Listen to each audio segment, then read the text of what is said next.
Well, good evening. This is Hound Dog Steve coming to you on the 4th of June, which is a Monday evening. And here it is. Ontario searches for the least worst Premier. That's Kathleen Wynne, Doug Ford and Andrea Horwath. And of course this is absolutely correct, and we are now getting down to the wire. The actual vote will be taking place on the 7th of June, which is this coming week, so we will know by Friday this week who is going to be Premier of Ontario. And I guess the most stunning thing about this has been that Kathleen Wynne has come out and conceded defeat, and she has now lowered herself to begging for votes from the Ontario voters. And I read an article today where they're concerned that they may even lose party status, and that's less than 9 seats. So they are extremely worried. And I'm just going to play you that little clip of Kathleen Wynne. So take a look at that. Okay, so here we go. The Star. Wynne concedes she will lose Thursday's election, urges voters to elect Liberal MPs as check on Ford or Howarth. I'm not quite sure how they're going to be a check on Ford and Howarth when they can't keep themselves in check. Anyway, let's play a little piece of this pleading video. Local candidates.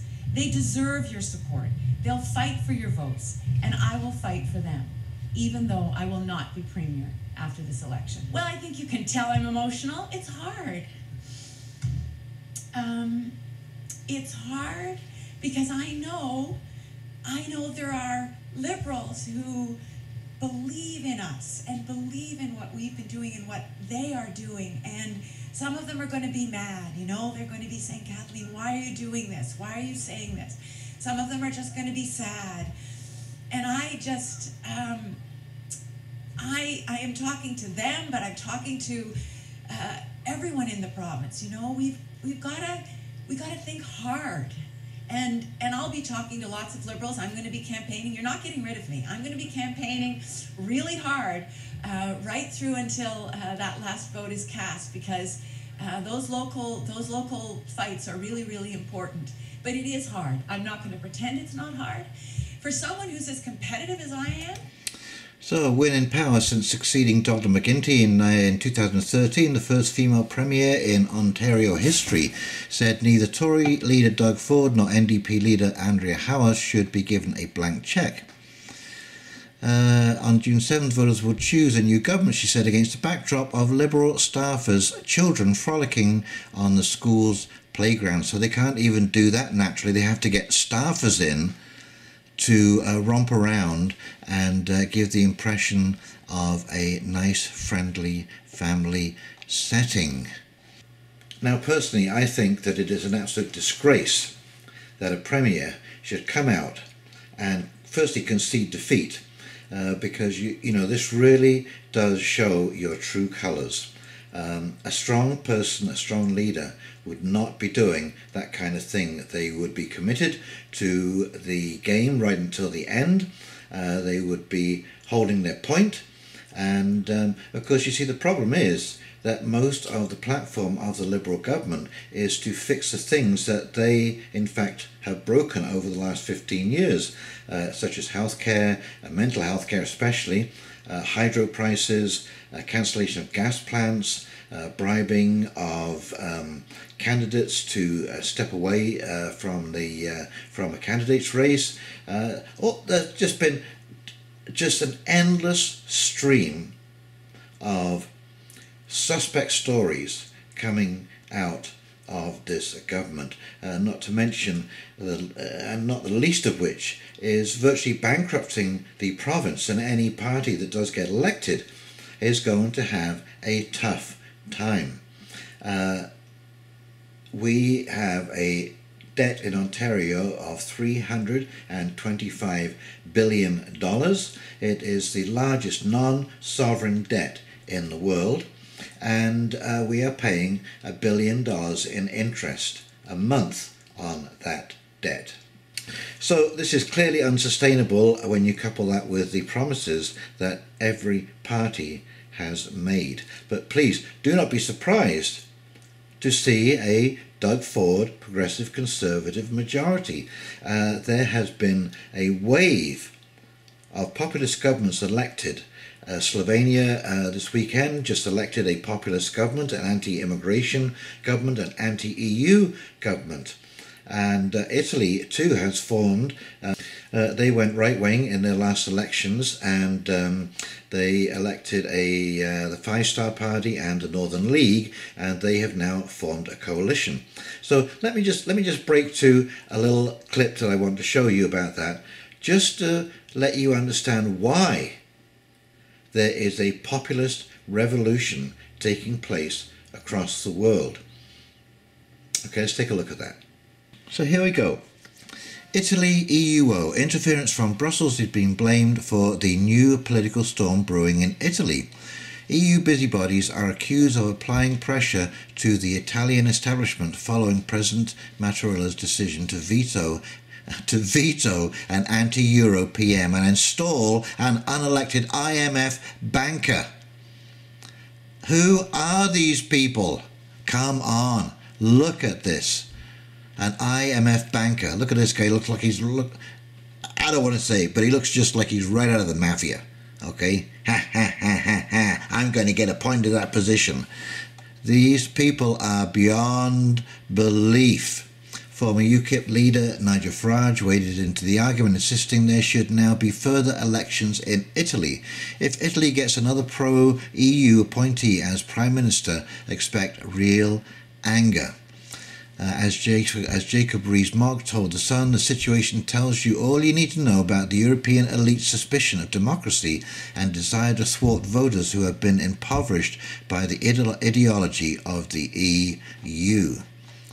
Okay, and that's what's coming here, folks. That's what's coming here. This is the globalist movement, and that is why you are seeing the uprising of populist governments. These are unelected officials. They did the same in Greece, they did the same in Portugal, and I believe in Spain. They interfered with a public election as if they have all the authority in the world. So follow globalism at your risk. If you want to lose your voice, if you want to lose your say, be a globalist. So now in Italy you have a full-fledged coalition government as of June the 2nd, and there is the swearing-in ceremony. So they have defeated Brussels. Now when you look across Europe, you have Slovenia, Hungary, Poland, Austria, Netherlands, Denmark, Britain. So that is 7 countries who are now on the populist government side of the issue and anti-globalist. Okay, and then you bring in America with Donald Trump, and you have a serious number of people now who are upset at the way the globalist movement is working. And in that clip that I showed you of Italy, that isn't the first time that Brussels has tried to do this. They tried to do it in Portugal, they tried to do it in Greece. You know, they elected the anti-austerity government in Greece and in Portugal, and the commissioner, the EU commissioner, refused to swear that government in. Now, basically what they did was the same thing. They installed the person that they wanted to have in power, the pro-austerity. And in Portugal, luckily and very quickly, they had a vote of no confidence, and they did get the anti-austerity government in, but they still haven't been very successful in dealing with the European Union and Brussels as far as their political situation is concerned and their debt situation is concerned. Now, of course, all of these European countries are straddled with huge amounts of debt. And of course, it can be seen very clearly why this hasn't worked and why globalism is a complete fail. How can you make a decision that will make Germany happy, for example, and not make Greece, Italy, Spain and Portugal happy. Or a decision that makes France happy and doesn't make Germany and Italy, Spain and Portugal happy. You cannot govern that many cultures from a single place in Brussels, and you cannot govern by a bureaucratic dictatorship where you can't break into the decision-making process. You know, no one, I think, actually really knows who appoints the commissioners to head up the committee, and nobody knows the civil servants that sit on that committee, but decisions are made and rules are implemented and enforced. Okay, that committee and commissioner are then reassigned, and nobody knows where these rules come from. They're unelected, and so you cannot get rid of them, and you don't know how to fight one of these rules that has basically interfered with your business because the committee didn't think broadly enough as to how the implementation would affect all different types of people and all different types of businesses. So, for example, there was a situation in England where there was a small family business baking cakes, and a large cake baking corporation went over to Brussels and complained that the recipes that these people were using had not been officially approved.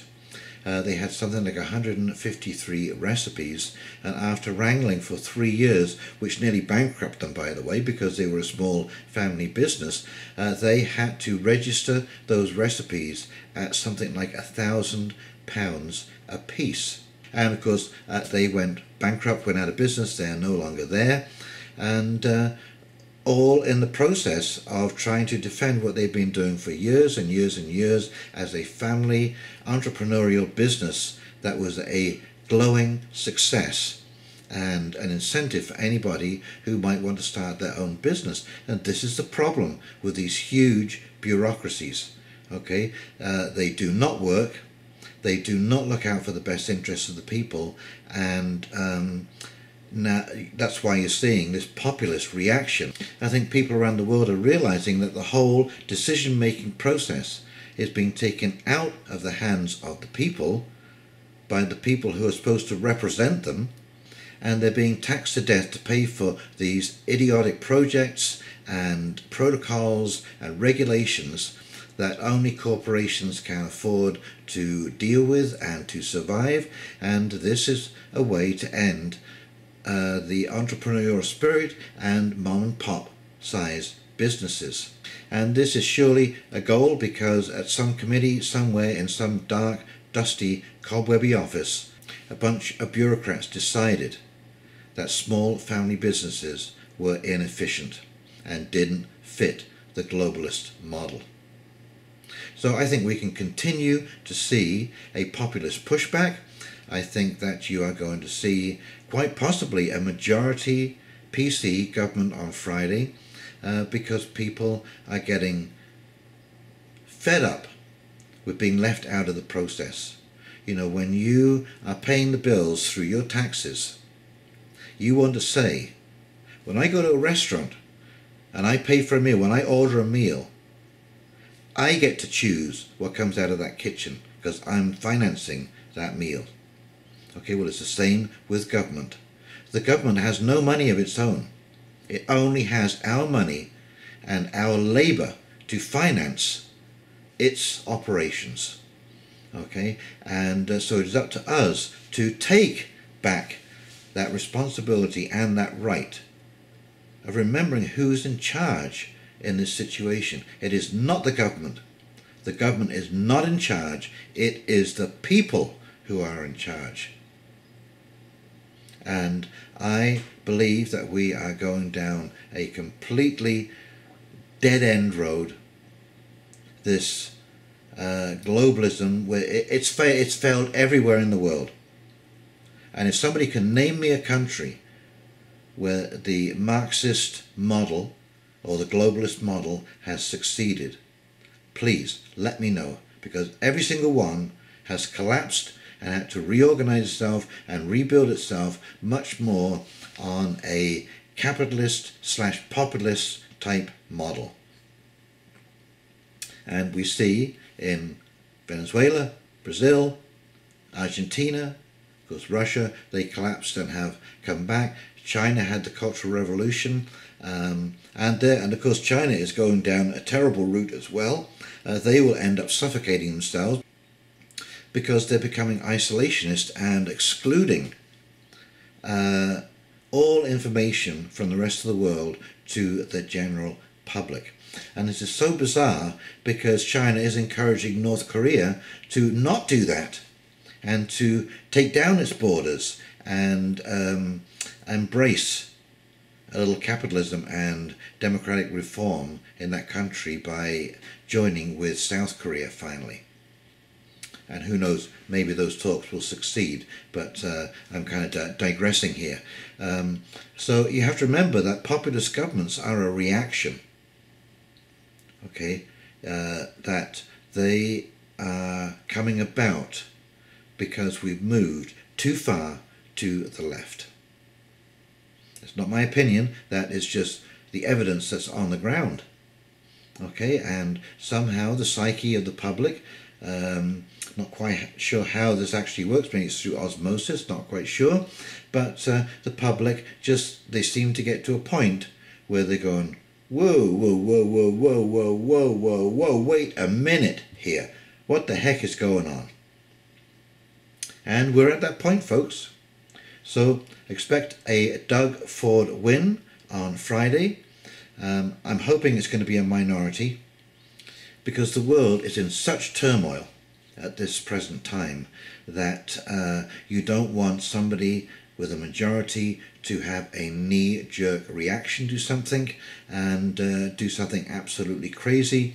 The NDP, say there was a coalition, a minority government with the NDP, you know, you wouldn't be selling any of Ontario's assets, for example. The NDP would never allow that. So I expect this wave of populism to continue, and we will wait and see if my predictions from the barbershop are correct on Friday. Okay, so this is Hound Dog Steve signing off. I hope you have a great week, and we'll talk to you real soon. Take care now. Bye.